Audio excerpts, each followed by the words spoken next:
Green Joe from Legend Hobby. So I've been getting a lot of questions on my battery setups for my gas airplanes. With spring coming along, people are getting their batteries charged, getting everything ready to go, and I've been getting some questions on how I run my setup, so I thought I'd shoot a quick video and show you what I do.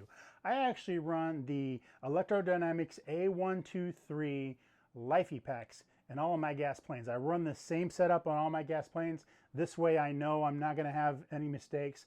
I'm always going to pick the same charger settings, and when I'm at the field doing my thing, I don't have to worry about it. I just plug the charger in and hit go. So what I have are the A123 packs. These are the A123 Nanos. I usually run a 2500 milliamps. I run one on the receiver and I run one on the ignition, and that's what I run. So those are always what I run. So I don't have to worry about ever picking the same battery voltages or anything. It's always going to be the same. These are actually the EDN 2S1 PBs. Okay, this is what I run. They come in varying milliamp sizes, and for my applications, I usually run these. I get about 3 to 4 flights out of these every single time. The next piece of the pie is the nano switch. So what the nano switch does is this allows me to charge in the airplane. So I can actually plug my charge leads in, and I'm going to cover the charger lead here in just a second, but I can plug into my switches and balance charge, yes, balance charge my Lifey packs inside the airplane. I don't have to run any balance leads. I don't have to run any extra cables. I can charge right through the switch. How that works is Electrodynamics carries this. This is the EDNCC C10 XP. What this allows me to do is this allows me to plug in my JR lead directly to the switch and balance charge. This is a true balance charge.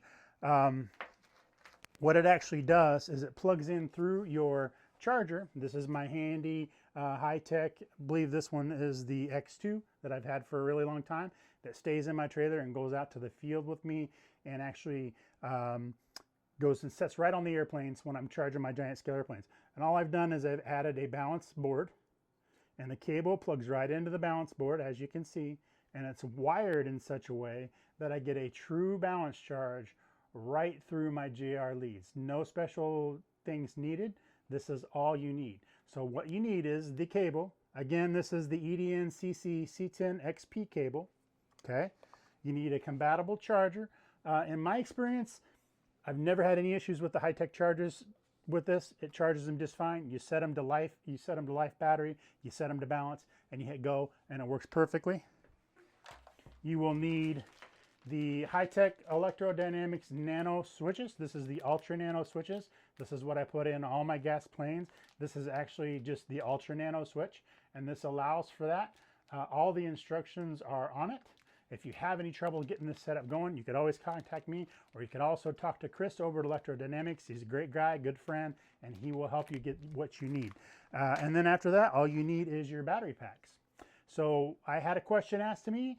A guy said, what if I only want to run one pack? You can do that, but what I would recommend is I would bump up from the 2500 milliamps. I've never liked to run one pack on both of the ignition and the receiver, because I always like the receiver to live on its own, just in case something happens in the ignition with the electricity and all the stuff flying around. I want to make sure that I still have control of the airplane. Is that always going to be helpful? Sometimes not. Sometimes you have an issue that's something else, but it just, for me, it's just a backup. You just run one to the receiver, one to the ignition, and I've never had any issues. I've actually had this set up in all my gas planes for years, from the smaller 20 to 30 cc's clear up to the giant scale, third scale stuff, and I've never had any issues with these packs. You can charge right in the plane. You're not going to have to worry about picking the right batteries.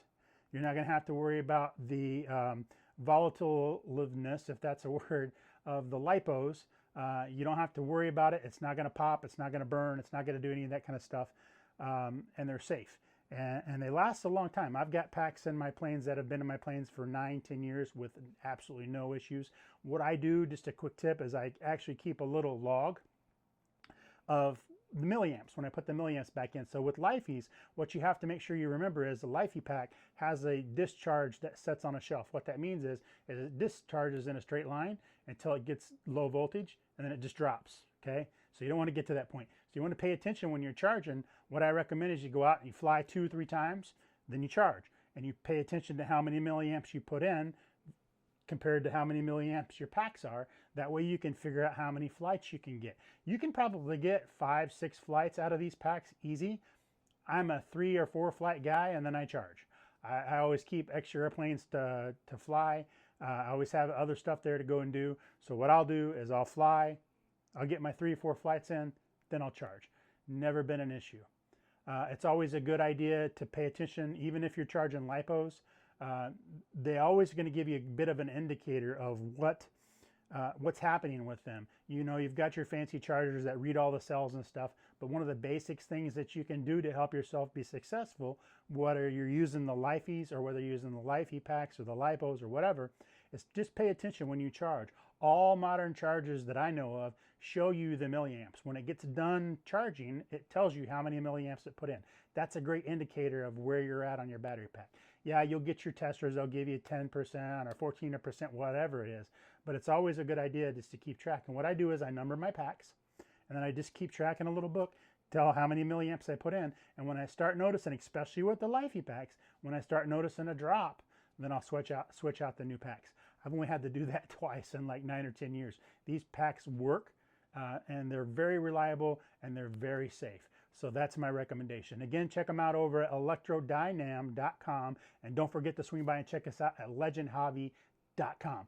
Always make sure you check our social medias. We're on TikTok, we're on Twitter, we're on Facebook, we're on YouTube.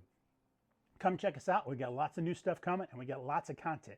Make sure you hit that subscribe button, because we've got a lot of stuff coming that you're not going to miss.